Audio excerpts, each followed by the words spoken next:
जिंदगी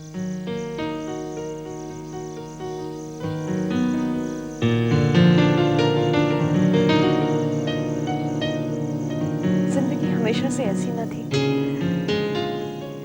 वो घर जिसमें हमेशा तुमने मुझे अकेली देखा है, वही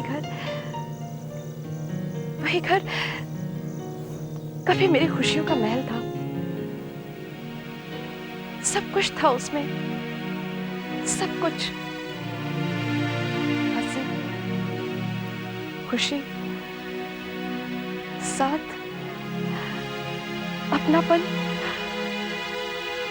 कुणाल थे तो सब कुछ था। कोई दुख, कोई तकलीफ, कोई शिकायत, इन सब के लिए तो जैसे जिंदगी में कोई जगह ही नहीं थी।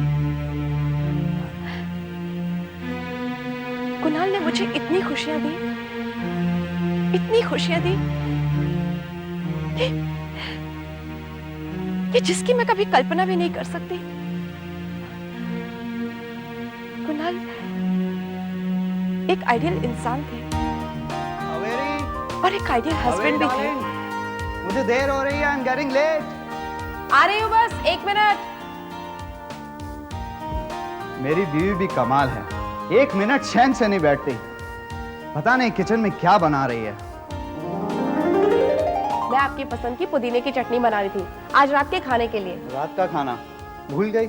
आज शाम में घर वापस जल्दी आ रहा हूँ और फिर हम दोनों पिक्चर देखने जाएंगे और बाद में खाना। ओह गॉड, मैं तो भूल ही गई थी।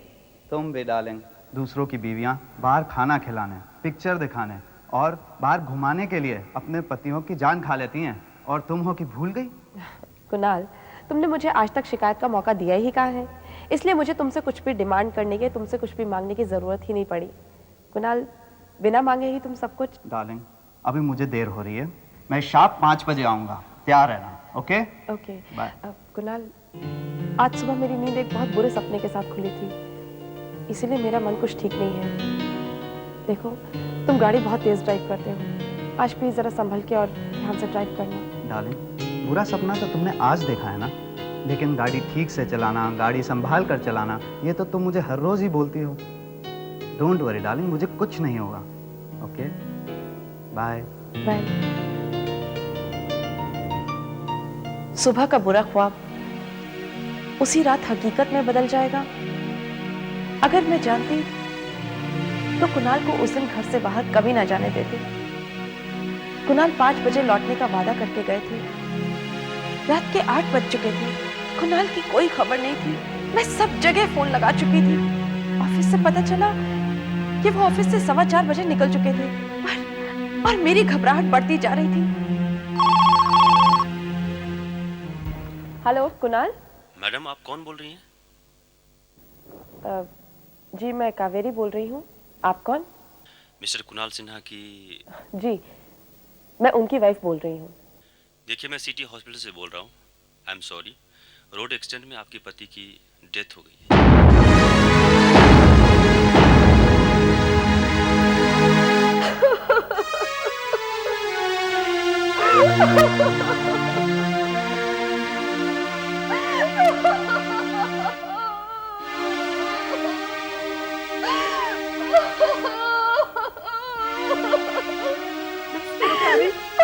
बस करो।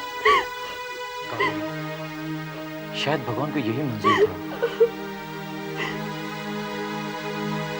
मैं कैसे जीऊंगी प्रिया, मैं कैसे जीऊंगी?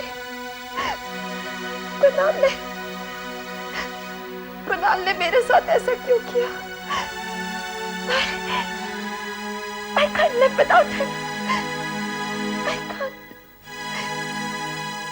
1 घंटे तक बेचारे कार में फंसे तड़पते रहे, कोई उनकी मदद के लिए आगे नहीं आया। सभी लोग वहां पर खड़े हुए तमाशा देखते रहे, लेकिन अगर कोई वक्त पर आकर उन्हें हॉस्पिटल पहुंचा देता तो वो जरूर बच जाते, जरूर बच जाते।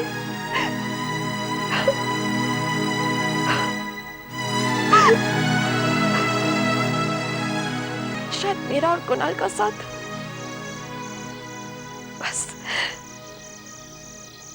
बस इतना ही था। बेटे अब तो तू खुश है ना? सगाई की तारीख भी पक्की हो गई। हाँ बाबूजी, मेरे दिल से थोड़ा बोझ तो कम हुआ, वरना मैं भास्कर के सामने खुद को अपराधी सा महसूस करने लगा था। बेटे मैं जानता हूं तो अपनी जुबान का कितना पक्का है, लेकिन अब तू सारी चिंताएं छोड़ दे बेटा। भगवान ने चाहा तो सब ठीक हो जाएगा। सालों से इसी उम्मीद पे तो जी रहा हूं बाबूजी। देख बेटे, जितना यकीन मुझे तुझ पर है उतना पंकज पर भी है। देख लेना, एक न एक दिन वो तेरी सारी उम्मीदें, सारे सपने पूरे करेगा। बस बेटे तू इस तरह मायूस रहना छोड़ दे।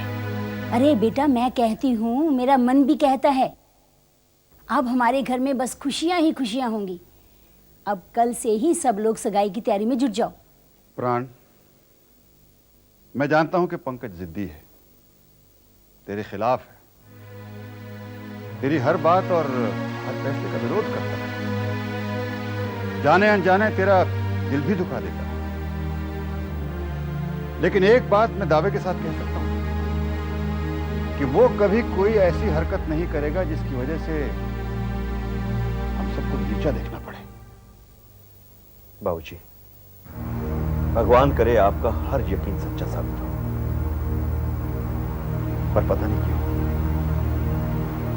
मेरे मन के किसी कोने में यह डर हमेशा पलता रहता है कि कहीं वो ऐसा कुछ जाने अनजाने कर बैठा तो।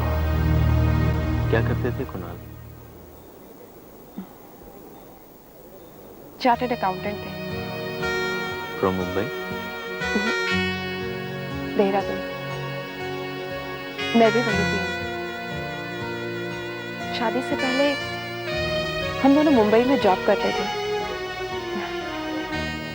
एक छोटे से वन रूम किचन फ्लैट से हमने अपनी जिंदगी की शुरुआत की थी, और उसके बाद हमने वो घर खरीदा और उस घर की एक एक चीज को हम दोनों ने मिलकर इकट्ठा किया। इसलिए उस घर की छोटी से छोटी चीज के साथ कुणाल की यादें जुड़ी हुई हैं, जो मुझे हर वक्त कुणाल की प्रेजेंस का एहसास दिलाती हैं। कभी कभी ऐसा लगता है कि वो घर के किसी कोने से निकल कर आएंगे और मुझे नींद से उठाकर अपनी उसी जिंदा दिली और अपनी उसी मुस्कान से कहेंगे, कावेरी मैं कहीं नहीं गया, और उसे एक बुरा सपना समझकर भूल जाओ। मैं यही हूं, तुम्हारे पास। देखो भाई, हर काम सिस्टमैटिक होना चाहिए। पहले हम एक एक आइटम को लिखकर एक फाइनल लिस्ट तैयार कर लेते हैं, उसके बाद ही शॉपिंग शुरू करेंगे। सुबह से 8 बार ये बात दोहरा चुके हैं, लेकिन अभी तक एक भी चीज लिस्ट में नहीं शामिल हुई है। मालती, मैंने तुम्हें 50 बार कहा है, तुम मुझे बीच में टोका मत करो। जब भी तुम मुझे टोकते हो, जो भी मैंने सोचा होता है मेरे दिमाग से निकल जाता है। तो फिर खुद ही सोचकर फाइनल कर लीजिए ना, मुझे यहाँ क्यों बैठा रखा है? घर में और भी 50 काम है। अरे मैंने ये कब कहा कि मैं सब कुछ अकेला ही फाइनल करूंगा? ओहो, आप दोनों ना पहले झगड़ लो, और जब झगड़ा खत्म हो जाए ना, तब हम लिस्ट बनाएंगे, ठीक है? झगड़ा तुम्हारी मम्मी करती है, मैं नहीं। क्या? मैं झगड़ा करती हूँ? ओह गॉड। डैडी चलिए बोलिए, क्या लिखना है? ठीक है, पहले शुरू करते हैं कपड़ों से। नहीं, पहले लिख पंकज की सगाई की अंगूठी। तुमने फिर बीच में टोक दिया। डैडी ठीक है, पहले लिख पंकज की अंगूठी। आगे बोलो। अब आगे आप बोलो। शुक्र है, मुझे बोलने का मौका तो दिया। ले, ये तेरे डैडी है ना, हमेशा औरतों की तरह किटकिट करते रहते हैं। ओहो, मुझे तो ना आप दोनों बच्चे लगते हैं। चलिए आगे बोलिए, क्या लिखना है? लिखो, पंकज के लिए सूट, दादाजी के लिए धोती कुर्ता, दादी जी के लिए साड़ी, रश्मि के लिए सलवार सूट, और समधन जी के लिए बढ़िया सी साड़ी। ओके, और आगे तुम बोलो। वही मेवे, फ्रूट्स। अरे अकलमंद, मिठाइयाँ मेवे फ्रूट्स अभी से थोड़ी खरीद के रखेंगे। आप मुझे इतना बेवकूफ समझते हैं तो मुझे बोलने के लिए क्यों कहते? ठीक है, अब मैं एक शब्द भी नहीं बोलूंगी। अब आप बाप बेटी मिलकर के सारी बातें तय करो बस। गुस्सा तो नाक पर रखा है। गलती हो गई महारानी जी। लगता है मेरी शादी तक लड़ लड़ कर आप दोनों का वजन आधा रह जाएगा।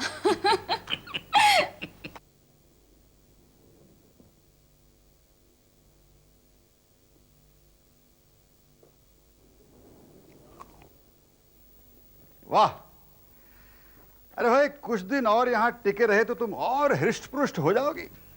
बेटे बहू के राज में खूब आराम हो रहा है। खाओ भाई, खाओ और खाओ, खाओ खाओ। क्यों तकलीफ हो रही है आपको मेरे आराम से? पंडिताइन नाराज मत हो। बुढ़ापे में सेवा करने वाले बच्चे बड़े नसीब से मिलते हैं। दादू, दादी, आओ बेटा आओ। आपको मेरी हेल्प करनी होगी। हेल्प? किस काम में बेटा? दादी, मैं डिसाइड नहीं कर पा रही हूँ कि मैं सगाई में क्या पहनूं। अरे बेटी, ये तो बड़ा सीरियस मामला है। जल्दी से तय कर लो वरना सगाई की तारीख पोस्टपोन करनी पड़ेगी। दादू, आप मेरी किसी बात को सीरियसली क्यों नहीं लेते? मैं आपसे बात नहीं कर रही, मैं दादी से पूछ रही हूँ। बताइए ना दादी। तू तो एक बढ़िया सा सूट खरीद ले बेटा। और क्या पहनेगी? भाई हमें तो लगता है कि हमारी रानी बिटिया एक खूबसूरत सी साड़ी में बहुत सुंदर लगेगी। ठीक है, अगर उस दिन सबके सामने आपने मेरा मजाक उड़ाया ना तो देख लेना। बेटी, मैंने कब तुम्हारा मजाक उड़ाया? हाँ, उससे पहले उस साड़ी को संभालने की प्रैक्टिस जरूर कर लेना। दादू।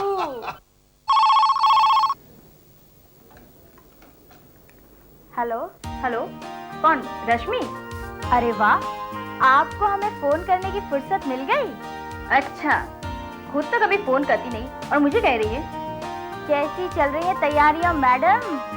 बहुत अच्छी, लेकिन मुझे तेरी थोड़ी सी हेल्प चाहिए। अरे आप हुक्म तो कीजिए भाभी श्री। आज शाम को अगर तू फ्री है तो मेरे साथ शॉपिंग पे चलना। शॉपिंग? Very good. शॉपिंग तो मुझे भी बहुत सारी करनी है। 5 बजे चले? हाँ ठीक है, तो 5 बजे मैं तुझे सिटी सेंटर के मेन गेट पे मिलती हूँ। Okay okay, bye. दादी, हाँ? आज मैं और वंदना शाम को शॉपिंग पर जा रहे हैं। अच्छा, तो बड़ी अच्छी बात है बेटा। मैं भी घर में बैठा बैठा बोर हो रहा हूँ, मैं भी तुम्हारे साथ चलता हूँ ना। दादू। ठीक है, अगर तुम नहीं ले जाना चाहती तो फिर मैं तुम्हारी दादी के साथ चला जाऊंगा। क्यों?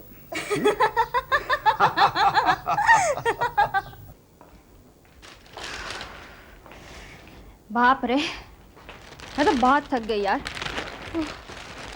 I am very tired. फिर भी तो मार्केट से बाहर निकलने का नाम नहीं ले रही थी। मैं खींच के नहीं लाती तो तू तो मार्केट बंद करा कर ही बाहर आती। आ गए तुम लोग? ओह माय गॉड, इतनी सारी शॉपिंग! लगता है सारा बाजार खरीद कर ले आई हो। इसमें ज्यादातर सामान तो वंदना का है, मेरी तो बस 2-3 चीजें हैं। अरे भाई, सगाई भी तो मेरी ही है। हाँ हाँ मालूम है, सगाई में ये हाल है। शादी में तो तू ट्रक में सामान भर कर ले आएगी। देखूंगी, तेरी शादी में तुझे देखूंगी मैं। इसकी बचपन की आदत है रश्मि बेटे। अगर एक हेयर क्लिप भी लेने जाती है ना तो जब तक 17 दुकानों के चक्कर ना काट ले इसको चैन नहीं आता। तो ठीक कहती है, इसके साथ शॉपिंग करने जाना ना बहुत बहुत बड़ा टेंशन का काम है। मम्मा, अब आप भी इसकी हाँ में हाँ मिलाने लगी। अच्छा बेटे, बहुत रात हो गई है, अकेले घर मत जाना। हाँ, गाड़ी छोड़ देगी, मैं ड्राइवर को देखती हूँ। जी आंटी। और हाँ, खाना खा करके जाना। हाँ, बहुत डिफिकल्ट चॉइस है तेरी। तू ठीक कह रही है, मेरी पसंद वाकई में बहुत मुश्किल है। मुझे आसानी से कोई चीज़ पसंद आती ही नहीं, और अगर एक बार कोई चीज़ पसंद आ भी जाए तो मैं उसे हासिल करके रहती हूँ, और फिर कोई भी मुझसे उस चीज़ को छीन नहीं सकता है। मैं जानती हूँ तेरा इशारा भैया की तरफ है। बहुत प्यार करती है ना तू भैया से? हाँ Rashmi, Pankaj is my dream man. मैं उसे सिर्फ प्यार नहीं करती, मरती हूँ उस पर, और उसके लिए मर भी सकती हूँ। पंकज जी डिनर के लिए ऑर्डर कर दें? श्योर, आप बोलिए क्या मंगवाना है। नहीं, तुम हमेशा मेरी पसंद का खाना ऑर्डर करते हो। आज मेरा मन तुम्हारी पसंद के खाना खाने का है। चलो जल्दी से ऑर्डर कर दो, मुझे भूख लग रही है। ओके, काली दाल, पालक पनीर और बटर नान चलेगा। कुणाल का फेवरेट कॉम्बिनेशन। अच्छा मुझे भी बहुत पसंद है। और क्या क्या पसंद था उन्हें? He was not a fussy person. हर चीज को खुशी से एक्सेप्ट कर लेते थे। Actually, he was very understanding and compromising. पर क्या उन्होंने कभी भी आपसे किसी भी चीज के बारे में, मेरा मतलब है कि आपकी कोई पर्सनल चीज या फिर किसी आदत के बारे में आपसे ये नहीं कहा कि उन्हें वो पसंद नहीं है? कुणाल ने अपनी पसंद कभी किसी पर थोपी ही नहीं। नेवर। मैं भी इसी में यकीन रखता हूँ। किसी भी रिश्ते को कॉम्प्लिकेटेड किए बिना जीने की ये पहली शर्त है ना? जिंदगी में सिर्फ एक बार एक ही शर्त रखी थी उन्होंने मेरे सामने, वो भी दूसरी ही मुलाकात में। उस दिन मैंने साड़ी पहन रखी थी। बोले कि जब भी तुम मेरे साथ बाहर जाना सिर्फ साड़ी ही पहनना। कहते थे कि औरत जितनी खूबसूरत साड़ी में लगती है उतनी किसी और लिबास में नहीं लगती। हर कल्चर्ड आदमी की यही पसंद होती है। उनकी और क्या क्या हॉबीज थी? वो अपने डेली रूटीन को लेकर बड़े पर्टिकुलर थे। मॉर्निंग वॉक, एक्सरसाइज, जॉगिंग वो बिना नागा करते थे। अपने कॉलेज में वो बॉक्सिंग चैंपियन थे। उनके कुछ शौक उनके नेचर से बिल्कुल अलग थे। He used to love boxing, driving and horse riding. घुड़सवारी का उन्हें बहुत शौक था।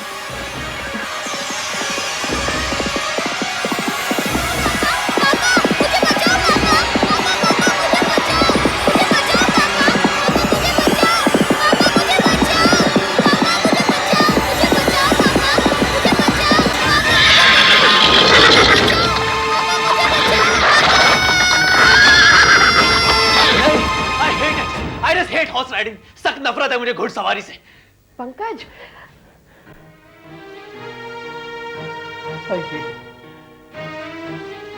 पंकज, तुम्हें हुआ क्या है?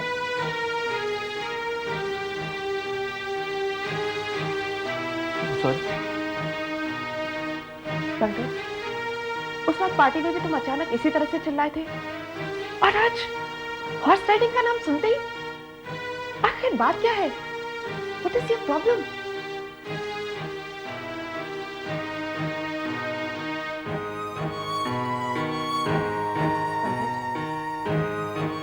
तुम्हारे अंदर जरूर कोई ना कोई ऐसी बात है जो तुम किसी के साथ शेयर नहीं करते, लेकिन तुम मेरे साथ शेयर कर सकते हो। मैं सब कुछ जानना चाहती हूँ पंकज। प्लीज प्लीज मुझे बताओ।